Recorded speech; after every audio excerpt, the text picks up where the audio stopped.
Testing, testing, 1, 2, 3. It's me. Okay, we are here to crochet. Hopefully, this will be the last video with this project because I'll finish it today.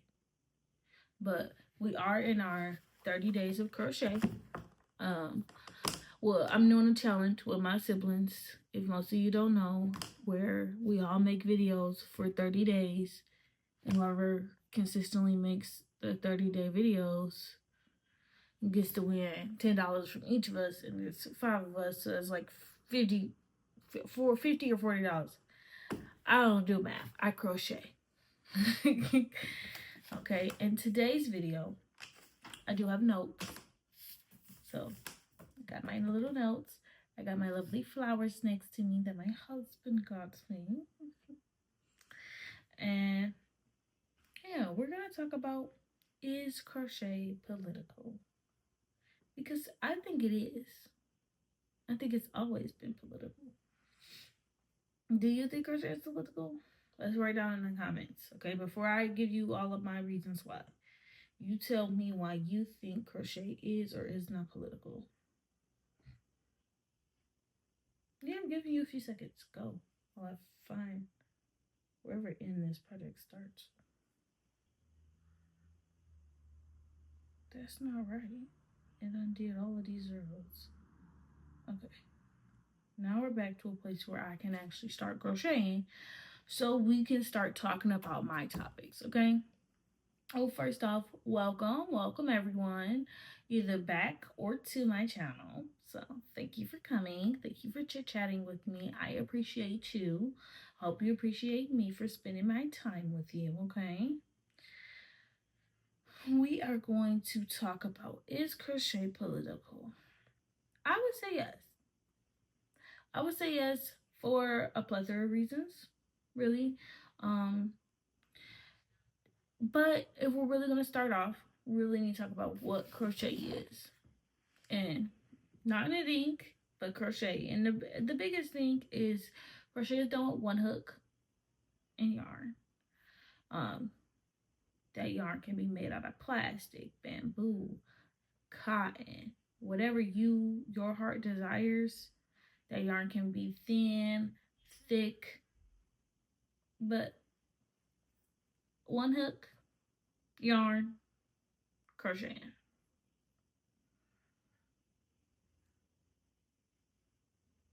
I am doing a triple stitch too, by the way.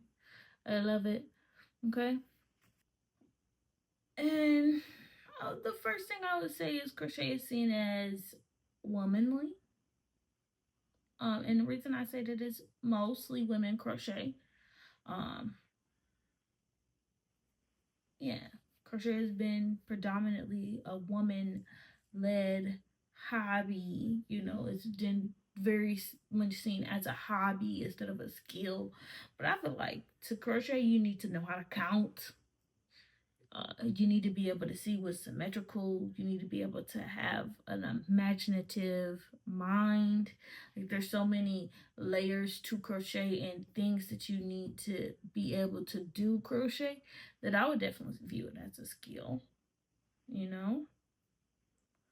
But it's definitely seen as like a feminine thing to do, very homely.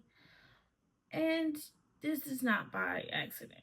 This is a cultural bias. The true definition. Okay.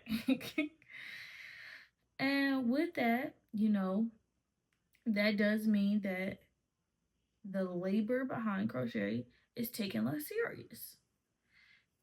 I have worked on this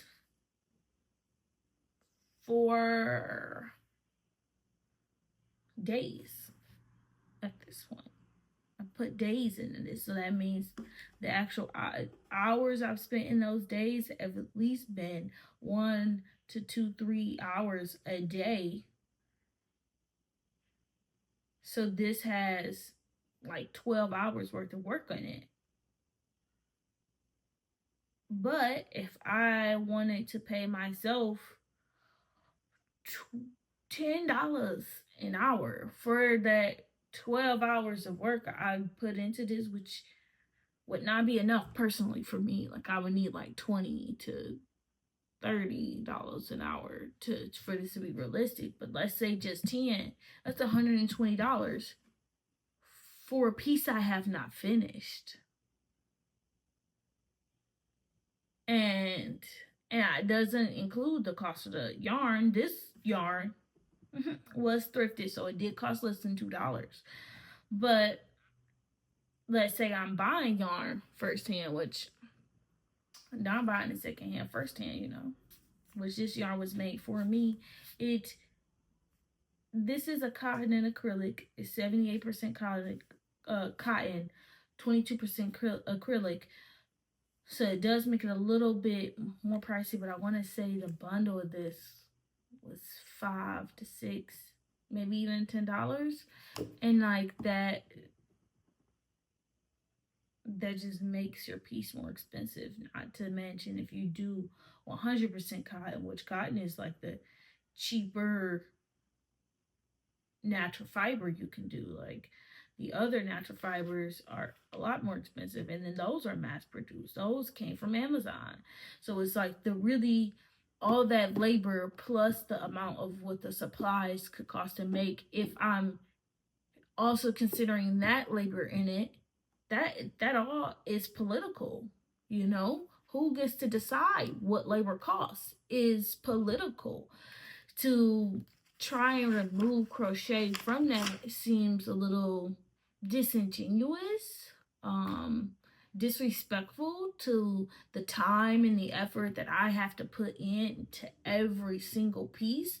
Like, crochet tells a story of my life in so many ways. Like, what hook I decided to use, what yarn I decided to use, all of those things are influenced by the life that I am living, and I am then taking my time and effort and putting it into this piece. That's political. What I do with my time and how that is valued is political. And yeah, then of course we do have cultural appropriation and identity, which I kind of touched on. Like, I'm putting part of my life into the pieces that I'm crocheting, so that it enfolds, put part of my identity into the things that I'm crocheting. My culture is in the things that I'm crocheting. And fast fashion loves to pick and pull from cultures without representing it. And crochet has been one of those things that cannot be ethically made in fast fashion. I don't think anything can be ethically really made in fast fashion, but specifically crochet, because it has to be made by hand. We can tussle in the comments if you want, but crochet is 100% handmade. You cannot make this with a machine. A machine cannot contort itself in the positions that I have to make this possible, cannot read the patterns. ChatGPT can't even give me a pattern for a crochet piece that will come out right. So at the end of the day, crochet is still so new to technology, it can't replicate this. So this cannot be mass produced. And anything that says it's crochet is either not crochet or is made by slave labor. That is political. Man, it's so crazy how it all ties together, really. And then the cultural appropriation of it all, that, you're stealing from my culture, but not respecting it or not giving it credit for the inspiration that you were pulling from it, because it's never wrong to be inspired. It is always wrong to not credit that inspiration. Yeah, of course, somebody inspired me to make this shrug. I am not an originator of this shrug, but actually, it's not even a shrug at this point. It's a poncho, I'm pretty sure, because I don't think I'm gonna connect anything. But here and there, I make my pieces off the dome, and so my pulls for that creativity come from many places. And so sometimes it's hard for me to credit exactly where I'm getting my points from, but when I can find them, I want to. I want to credit who I got this from. I want to credit who's been giving me that. And fast fashion does not. Fast fashion just wants to put the fashion in your face so you can buy it. Like, that is the whole goal. It's nothing else is really behind that, and it doesn't care if it has to exploit people or manipulate people to get it in your face. That is political. Fashion is political, which entails crochet is political, even though all crochet is, of course, not fashion.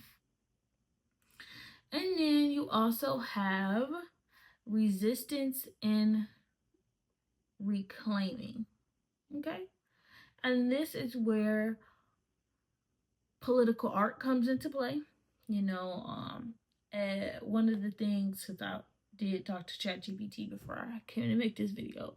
ChatGPT brought up pussy hats, which I didn't know were a thing. I guess I need to, read a little more. But yeah, pussy hats, cool.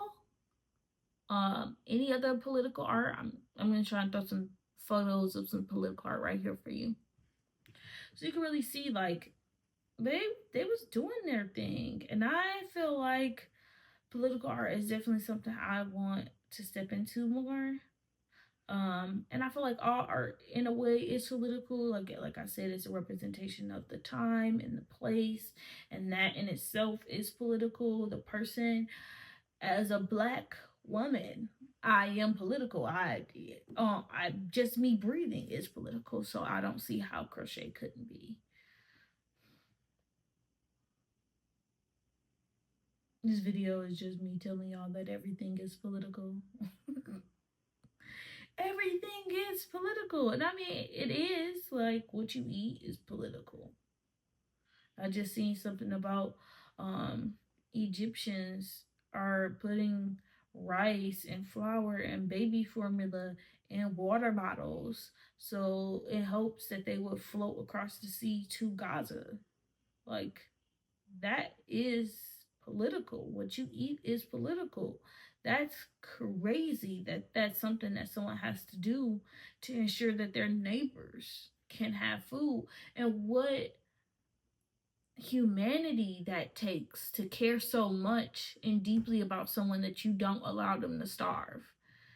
And it shouldn't be so deep, but it really should be like a base level to me, but to so many others is not. It doesn't matter. That's political.